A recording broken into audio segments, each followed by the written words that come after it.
La comunidad de San Jacinto del Monte era tranquila. Se levantaban temprano, trabajaban en los campos, ordeñaban cabras, y al anochecer, las calles se quedaban vacías. Pero ese año, algo extraño empezó a ocurrir. Todo comenzó una madrugada, cuando don Ciro, un campesino de 70 años, encontró 3 de sus cabras muertas. No era normal. No estaban desgarradas, ni les faltaban partes. Estaban intactas, pero completamente secas, como si alguien les hubiera succionado toda la sangre. Llamó al comisario. Vinieron, vieron, y se rieron. Seguro fue un coyote, dijo el policía. ¿Y los agujeros en el cuello?, preguntó don Ciro. ¿Y por qué no se las comieron? Nadie respondió. Solo tomaron notas y se fueron. Pero esa misma noche, otros 5 animales aparecieron igual. En diferentes ranchos. Siempre en silencio, sin ruido, sin pelea. Como si hubieran muerto dormidos. Fue entonces que los ancianos del pueblo empezaron a murmurar entre ellos. Es igual que en el 74. ¿Y si volvió? No, no puede ser. Está muerto. Tomás, un joven de 16 años, escuchó a escondidas. Le preguntó a su abuelo, don Rafa. ¿Quién volvió, abuelo? Don Rafa se puso pálido. El chupacabras, hijo, cuando yo era niño, vi cómo atacó al ganado de tu bisabuelo. Las cabras amanecían secas, con los ojos abiertos como si hubieran visto algo del infierno. El gobierno vino, se llevó todo, y nos obligaron a quedarnos callados. Tomás se rió. Pensó que era una historia para asustarlo. Pero cuando fue al rancho con sus amigos Ana y Mateo, descubrió algo que los hizo temblar. Las huellas. No eran de coyote, ni de zorro. Tenían 3 dedos, y terminaban en garras. Algunas estaban marcadas en el techo del gallinero. Otras, cerca del bebedero. Como si esa cosa caminara, pero también trepara. Esa noche, decidieron hacer guardia. Colocaron una cámara vieja apuntando al corral. Mateo llevó a su perro, Max, un pastor alemán que no le tenía miedo a nada. Ana, más seria, llevó una linterna de alta potencia. Tomás, una navaja. A las 12:48 de la madrugada, el perro empezó a gruñir. Miraba hacia el monte, donde no había nada visible. El viento soplaba con un olor raro, como a fierro oxidado y tierra mojada. A la 1:30 am, todo se quedó en completo silencio. Ni grillos, ni el perro, nada. Ana apuntó con la linterna. Vieron algo. Algo bajo. Agachado entre los matorrales. No parecía un animal. No parecía humano. Tenía la espalda arqueada, las patas delgadas, y una cabeza con orejas largas. Sus ojos, brillaban rojos. Cuando la luz lo tocó, la criatura saltó hacia los árboles y desapareció. El perro salió corriendo, pero segundos después, se oyó un chillido. Cuando llegaron al sitio, Max estaba tirado, seco, igual que las cabras. Ninguna herida. Solo 2 marcas en el cuello. La cámara grabó solo estática, pero justo antes de que se apagara, quedó congelada una imagen. Una cara sin labios, con colmillos delgados, y una lengua bifurcada. Tomás, Ana y Mateo salieron corriendo. Al día siguiente, el comisario no quiso ver el video. ¿Ustedes creen en cuentos de monstruos?, dijo, molesto. No estén espantando al pueblo. Pero esa misma noche, la hija del comisario desapareció, y la puerta de su casa amaneció con 3 rasguños profundos, como hechos por garras, y una cabra muerta en el techo.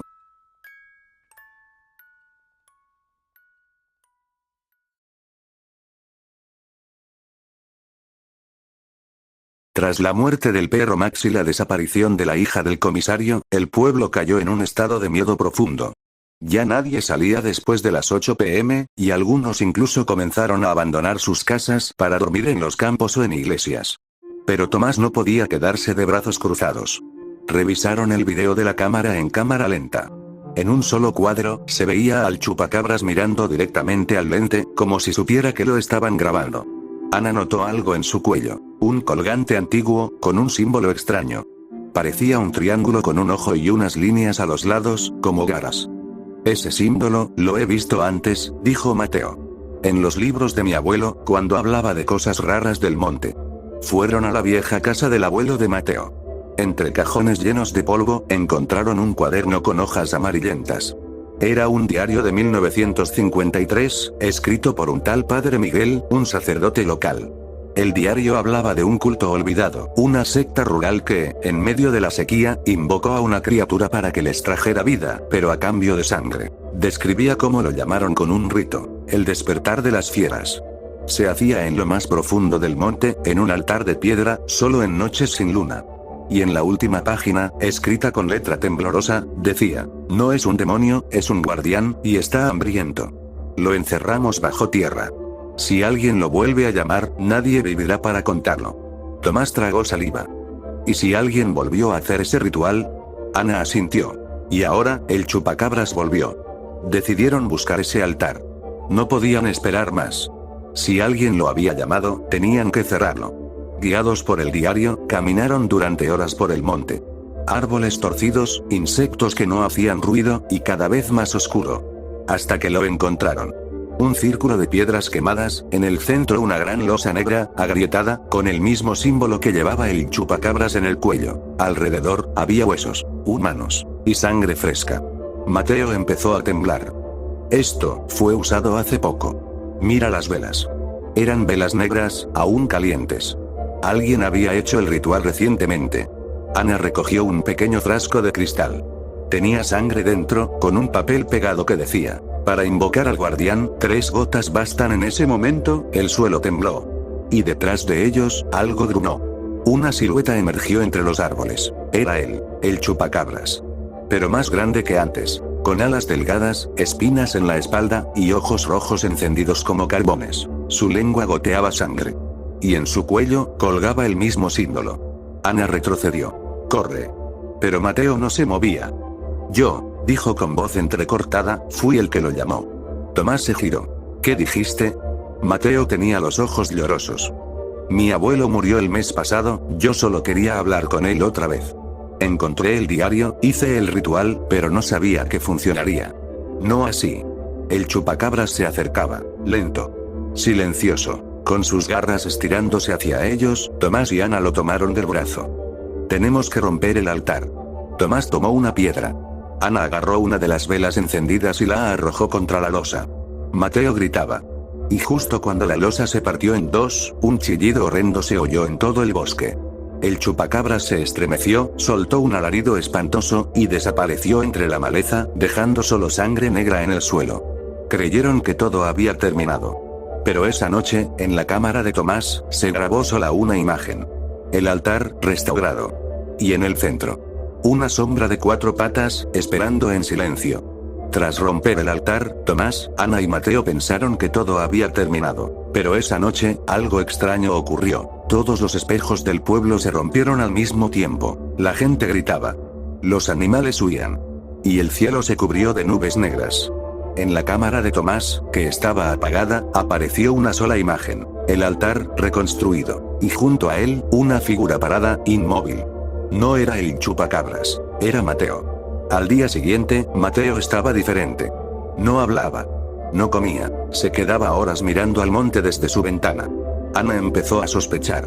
Fue a su casa, buscó entre sus cosas, y encontró algo envuelto en una manta. Un segundo diario. No era del abuelo, era de Mateo. Lo vi en sueños antes de hacerlo. Me dijo que podía devolverme a mi abuelo. Solo tenía que darle sangre, un altar y no decir nada. Pero ahora me habla todo el tiempo. A veces, a través de los animales muertos. A veces, a través del espejo. Ana corrió a contárselo a Tomás. Mateo, ya no es Mateo. Esa noche, decidieron enfrentarlo. Lo siguieron cuando se fue al monte. Lo vieron caminar hacia el altar reconstruido, con una caja en las manos. Cuando llegó, se arrodilló y empezó a recitar un idioma extraño. Del suelo, surgieron sombras. Y del cielo, gritos de aves negras, como si el bosque respirara. Tomás salió de entre los árboles. Mateo, para. Eso no es tu abuelo. Es un monstruo. Mateo se giró, los ojos completamente negros. Ya es tarde. Él ya está en mí.